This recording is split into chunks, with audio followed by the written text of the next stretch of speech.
एक ऐसी यात्रा जिसका हर कदम भक्ति में डूबा है। एक ऐसा रास्ता जहाँ हर मोड़ पर एक कहानी है। लेकिन क्या आप जानते हैं कि भगवान शिव को भी कभी एक असुर से बचने के लिए यहाँ छिपना पड़ा था? कौन थी वो शक्ति? कौन था वो असुर? और कौन सी है वो जगह जहाँ स्वयं महादेव को लेनी पड़ी थी शरण? मध्य प्रदेश की वादियों में बसी एक ऐसी जगह सिर्फ एक मंदिर नहीं, एक आस्था, एक तप और एक इतिहास है। तो आइए चलते हैं इस आध्यात्मिक यात्रा पर मुकुल ऑन ट्रिप के साथ।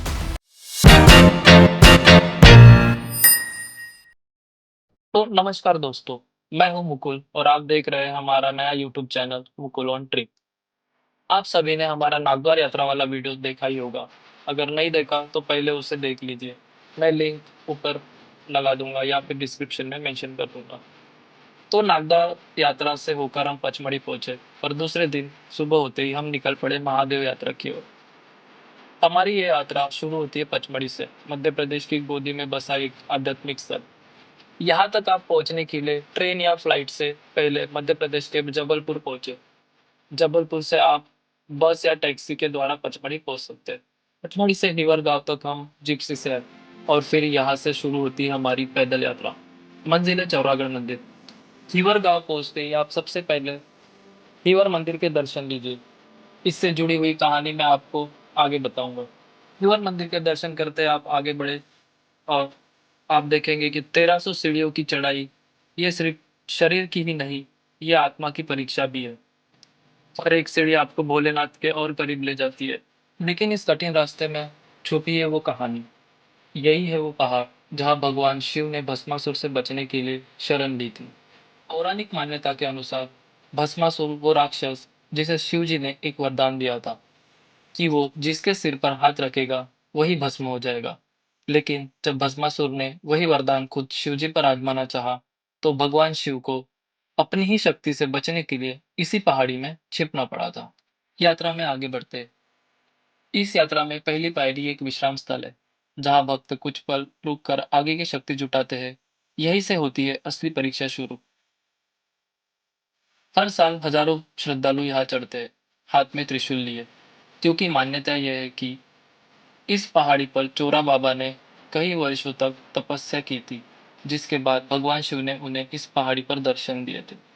तभी से इस पहाड़ी को चौरागढ़ के नाम से जाना जाता है। इसके बाद ही इस स्थान पर भोलेनाथ के मंदिर का निर्माण कराया गया था।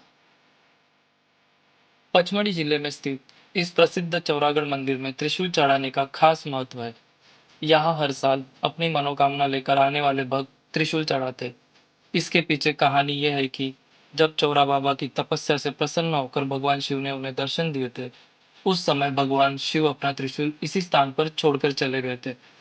इसी मान्यता के तहत यहाँ अपनी मुरादें लेकर आने वाला भक्त मंदिर में चढ़ावे के तौर पर त्रिशूल चढ़ाते आ रहे हैं।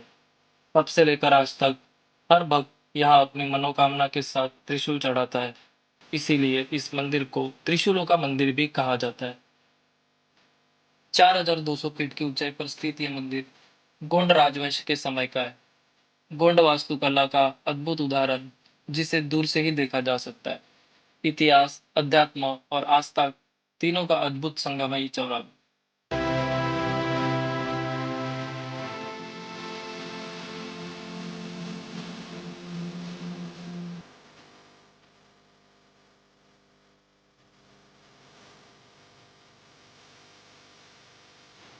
आखिरकार हम पहुंच चुके हैं वहां जहां शिव स्वयं आकर ठहरते हैं, जहां हर त्रिशूल एक कहानी कहता है, जहां हर भक्त भोलेनाथ में लीन हो जाता है। यह है चौरागढ़, न सिर्फ एक मंदिर बल्कि आस्था की चोटी।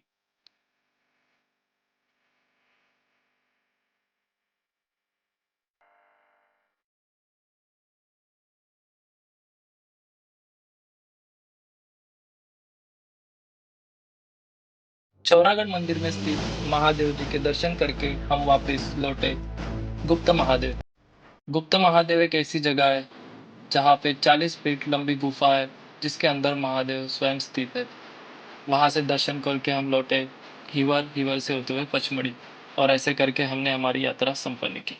अगर आपको यह यात्रा पसंद आई तो वीडियो को लाइक करें, अपने दोस्तों के साथ शेयर करें और ऐसे धार्मिक रोमांचिक ब्लॉग्स के लिए चैनल को सब्सक्राइब करें। फिर मिलते हैं अगली यात्रा में। जय महाकाल। हर हर महादेव।